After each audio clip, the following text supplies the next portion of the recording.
This is Wycombe, where this service terminates. Yep, this is the new Wycombe station, with a rather unique station sign too.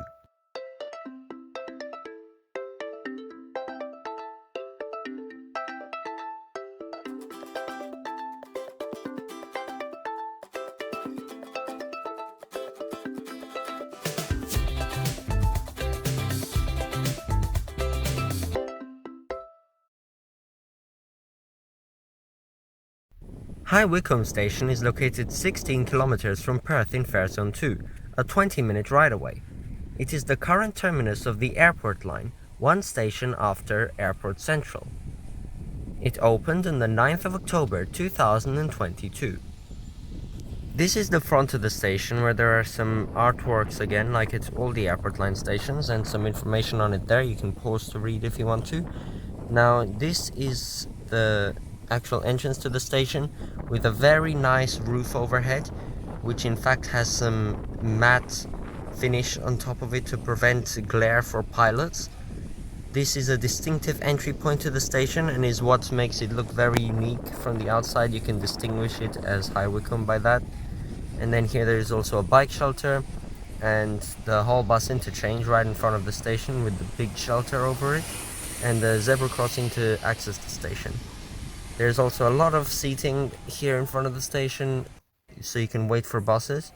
Then here on the left hand side you have the entire bus map, which you can see you can get a bus to places such as Kalamunda, which is a very close connection now, Midland or Redcliffe, or down to Cannington along the old 294 route, as well as the 271, which terminates in Forestfield, where the 28, 6, 7 and 8 used to go. This is bus stand 5 for the 902 replacement service to Perth station. I don't know when this will be used for the first time, probably during the Midland Line shutdown next year. It'll be cool to see how the replacement route functions. Now, this is the train stopping diagram, obviously just one because there's not really any patterns, and all the bus times on the back here. The buses usually leave about 5 minutes after the train comes in, which is good scheduling. So let's now enter the station here. There is a screen display right above you when you come in, and the signs were delivered by Metronet. Although it is very bugged, because what is this? Claremont via Perth, then Claremont via Perth. Why? The P pattern doesn't run every second train. They're all Claremont via Perth, but it's got some issues at the moment, and it just says that. Hopefully that will be resolved soon. Then on the right we have the ticket machines, emergency point and information point, and some nice toilets, but I'm not going to film inside like I did last time. And there's a drink fountain there, and these nice glass panels around the closed station smart rider processors to get in, which you can actually open up to make a full entry, which is what they did during the opening day for large crowds of people. Over there there's some news doing a live show with the ABC, and there's a timetable box there too. This was on the 10th of October, first day of normal operations, so that's why the news was there. And there is a customer service office too, so you can actually open this little gate by yourself, which is very cool. You just push it and then you can get through. And then here there's also sanitizer, followed by the staircase and 2 lifts and a set of escalators. Really don't know why they decided that they need to put 2 lifts at all the airport line stations, even this Wycombe station, but that's just how they've done it. And then over here at the end there's a nice little sneaky back, pathway with the glass here that you can look straight down into the freight depot on the side of the station, where you can frequently see freight train movements coming through. And that road there is the realigned Dundas Road, which was moved to the location west of the station in August 2018 to allow for the retaining wall to be built adjacent to the bus interchange. Now let's get down onto the platform by using the lift here. So this is the lift closer to the Perth bound side. You can see the closed station smart card processors where we just got in before. So you enter into here, press the button. The lift shaft is very small, obviously much shorter than at Airport Central Station or so. The staircase is right in the middle between the 2 lifts. And then a nice new modern spacious lift that you can go inside. And it smells pretty nice in here as well. But look at the sign on the lift, Forest Field Station. Seriously, they couldn't change the signs. It still says the old name, just like how it said the old name at Perth when they were doing test trains. And then here's the retaining wall with a nice pattern of white, dark red, brown and light red triangles, and the new black station signs. And then a little staff office in here as well, another sanitizer on the wall, and a fire extinguisher here. But yet again, there are no bins on the platform, even though this is not underground. Here are the screen displays. This one at the moment says Perth, as I said before. Still a bit bugged on opening, but that's okay. Although look at this error on the screen displays here. Between city and west there is a comma, as if there are two different stations, one just called west. Another silly bug that they have only here at Wycombe, so I don't know when all that will be fixed. Then the platform is made out of a nice stone grey tile, and I think that the 3 car trains coming to the station really give it a unique feel of being a small, cute little terminus serving the Kalamanda and foothills area. It's very nice. And then here's where the staircases come down and the lifts are in the middle. And then on this side of the staircase there is the information point as well. The next train to Claremont departs in 11 minutes. The train stops all stations. The other version of the station sign there with the just transport logo next to it, and then the rest of the platform is pretty blank with just a few seats. Down at the far end of the platform you can get a great view of the station roof, which leads down over the escalators and onto the platform. And then here there are actually no buffers right at the end of the platform, because the tracks extend out into a little cleaning yard, I believe it is, where they can clean some trains and store them overnight if they have to start services here bright and early.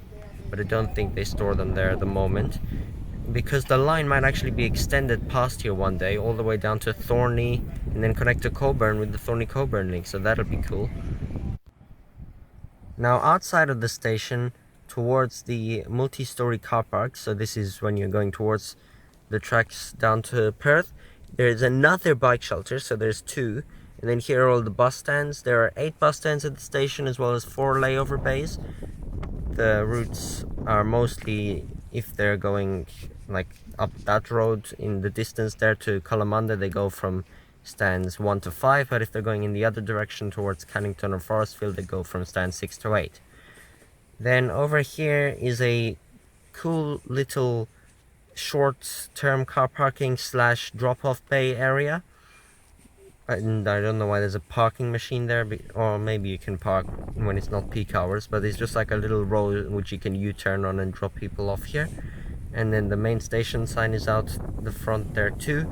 But then the main parking for the station is the large multi-story car park over there, which is right here at the front, although there's also this big monument tunnel boring machine that they have placed here to recognize as one of the tunnel boring machines that dug out the Forestfield Airport Link tunnels, with a nice information sign, so let's read it out.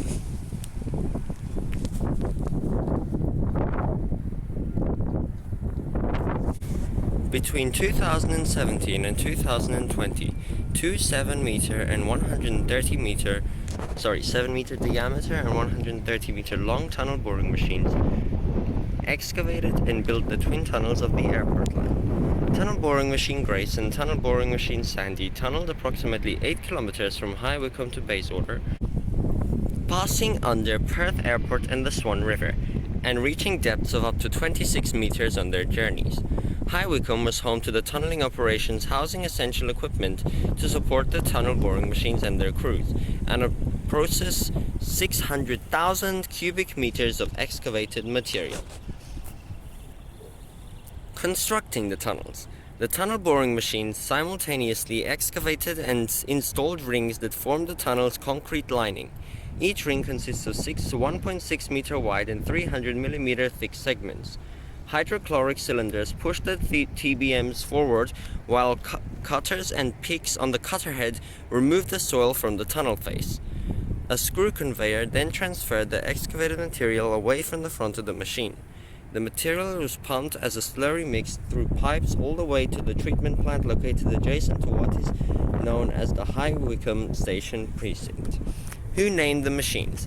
Like ships, tunnel boring machines are named before they begin work for good luck.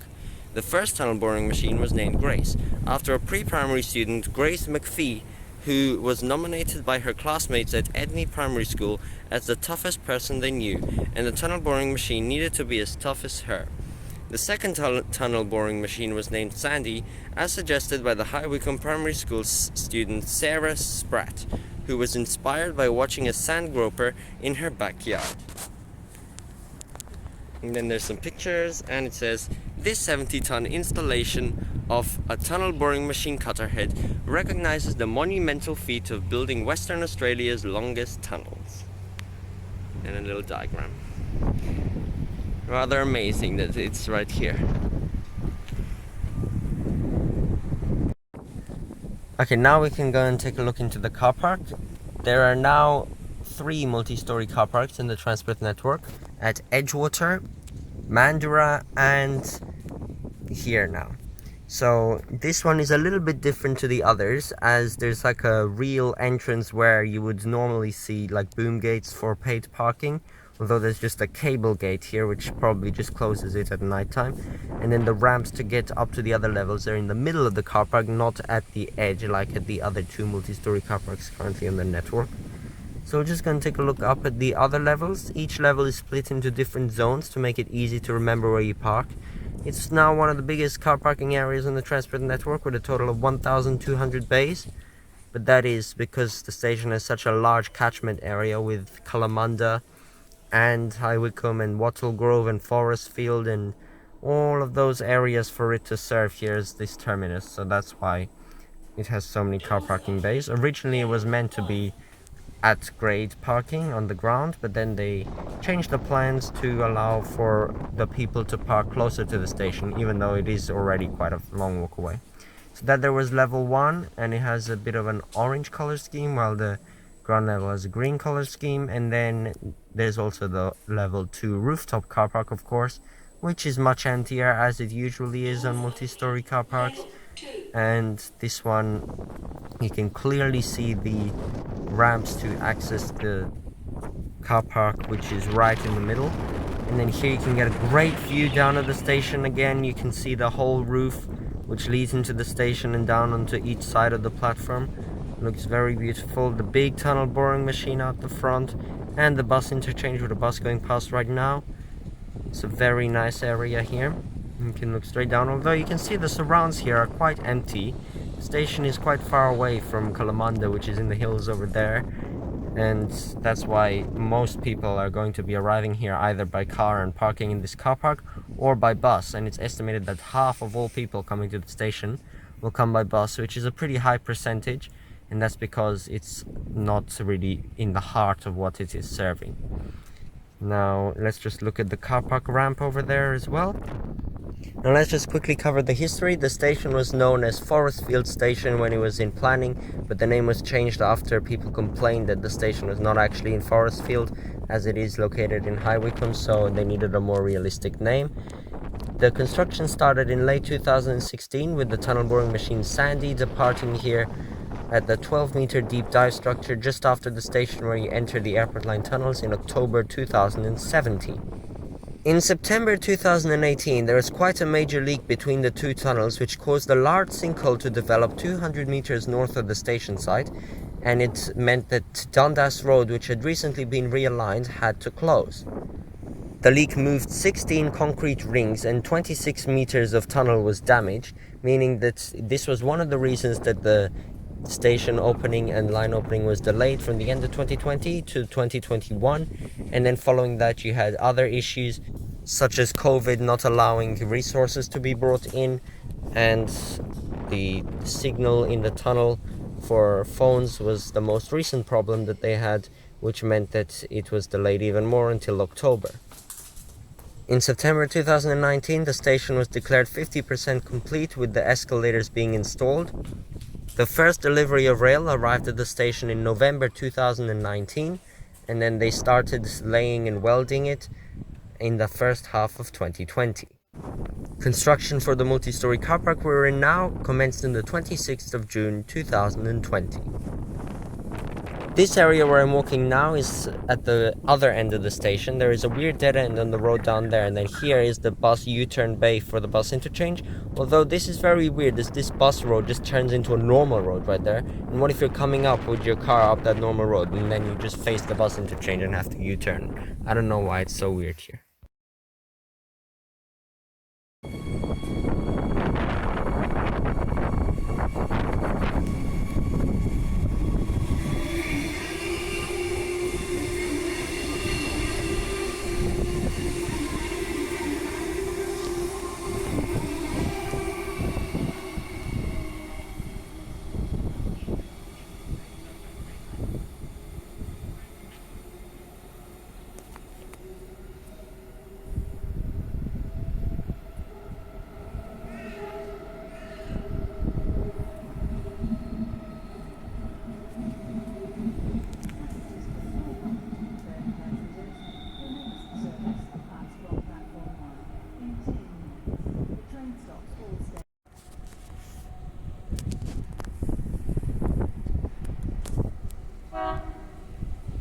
High Wycombe station is yet another great station for the airport line, this time being above ground and not in the tunnels. It is the grand terminus of the line, with a really just cute and wonderful design, and with the 3-car trains coming onto one of the only island platform termini, really.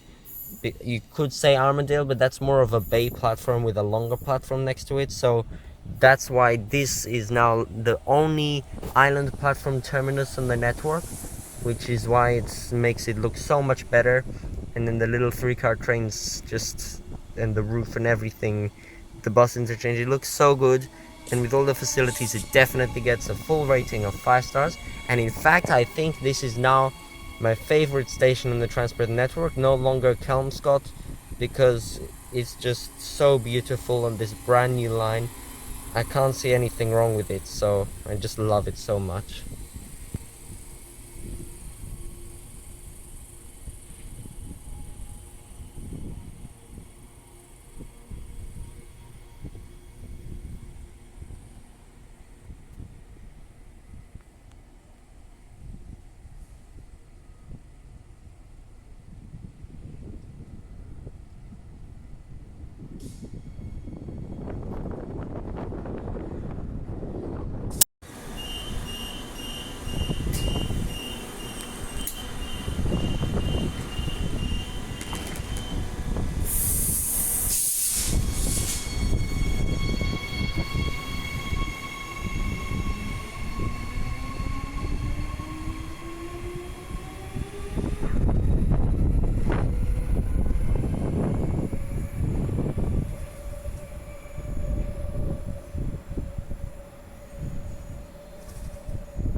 here is the new announcement. This train runs from Wycombe to Perth, stopping at all stations. We're now going to depart the station.